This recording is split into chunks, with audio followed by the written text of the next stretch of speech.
Hello, Andy. This is Colin. I won't be able to get in tonight. I'm sweating like a pig.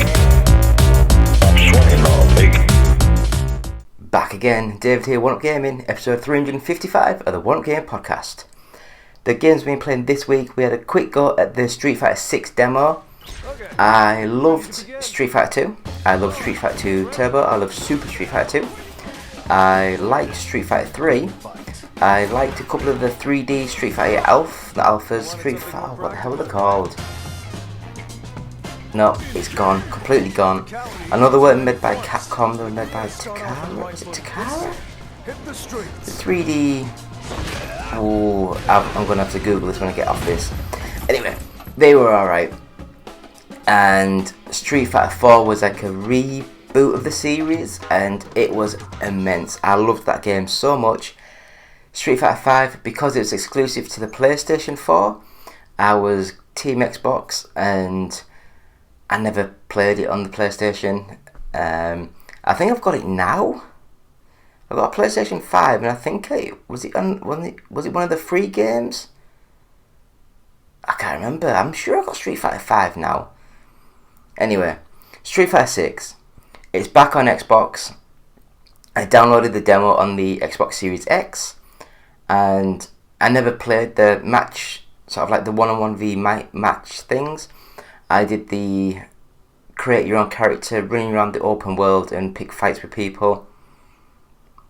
I loved it. I really did. I really loved it. I liked the idea of that. Going into Metro City, combining the Final Fight sort of series into the Street Fighter series more and more now.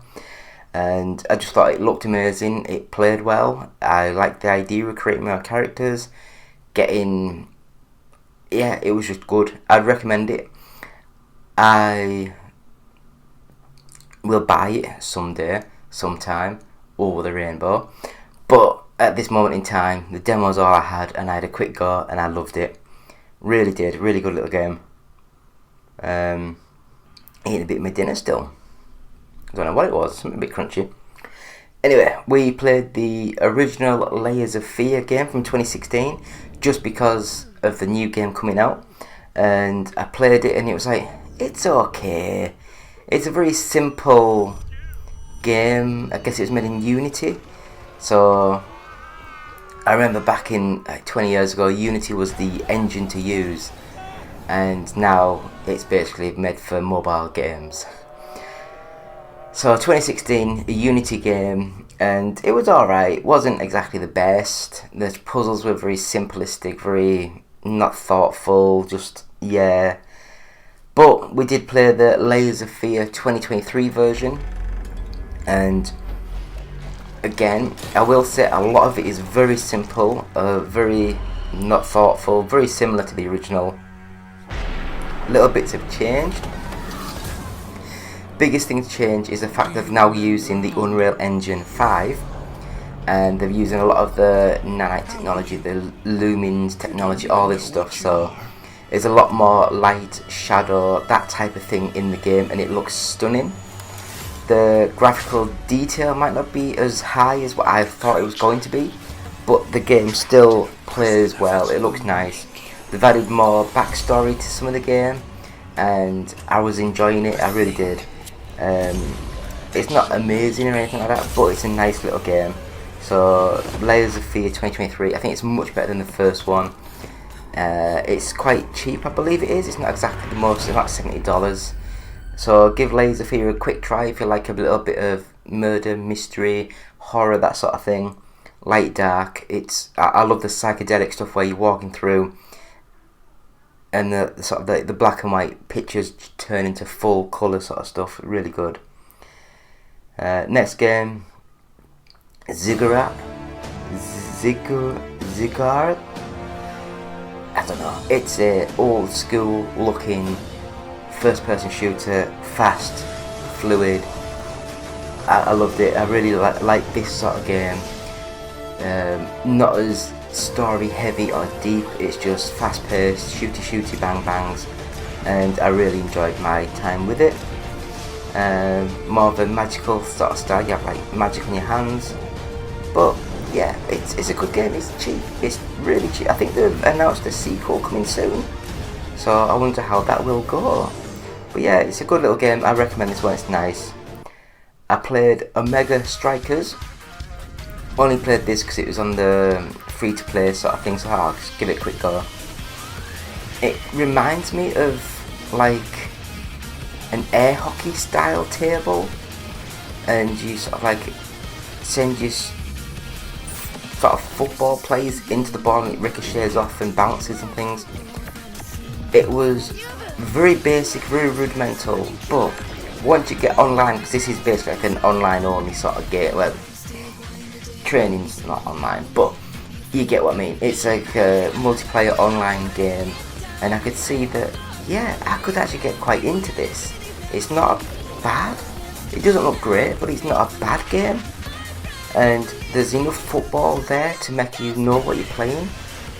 And yeah, it's not graphically amazing, but it does its job. Next game, Tetris Beat. Now I will admit, I played this and it was saying, oh, it's a mixture of Tetris and beats and music and all this. It's Tetris. I wouldn't be able to tell you if it played any different from any other Tetris. I love Tetris, the last one that came out, the one that was like from the Res Infinite team, and which was more psychedelic looking with the backgrounds floating around and stuff. This one's much more like a Tetris game on the, I think it was on the Apple Arcade, and it's good. I just didn't like the control scheme. I couldn't work out that sometimes you press the slide, because like slide and down to go down. Sometimes you do it and it goes to not where you want it to go, and it's just a little bit fiddly. But the last game that we played this week was the War of the Monsters, and this is a game on the PS2, and it's a full 3D game. I think it's made by, is it Insomniac? Is it Insomniac? I can't remember. I can't remember.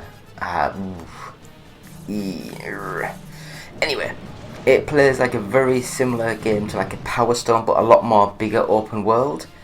And you play as big, humongous, 50 feet monsters fighting against each other. So I think of Godzilla, King Kong, not names, but it's like, it's a big lizard, it's a big monkey, it's like a robot. It's, you know, it's like those sort of tropes in these games. It plays very much like the Neo Geo, oh, was it King of the Monsters? Very similar to that sort of game, but like full 3D now. So that is very good. It's a very good little game. I enjoyed it, running around and jumping up buildings, jumping on people, killing things, eating people, get power.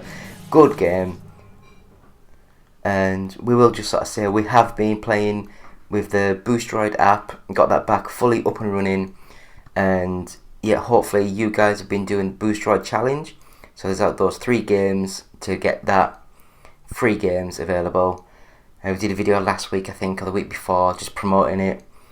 I will just say I'm very late to the party, but I did manage to watch the end of the Walking Dead series, so I've now watched that complete, so now I can start moving on to the other series in the franchise.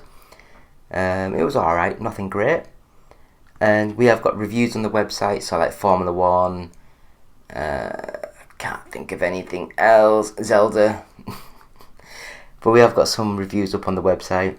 We've got a new weekly series of stuff. So we've got Boostroid, we've got the Which is Best, we've got Retro Thursday, we've got the podcast on a Friday, we've got the games played this week on a Saturday, and we've got the weekly news on a Sunday. And I think we do the top 40s on a Monday, so that's the full weekly stuff every week. So yeah, hopefully you're enjoying this and you can subscribe to us and just watch a few more of our series. So again, me David, One Up Gaming, 355. I'll have a quick break and we'll come back with this week's news.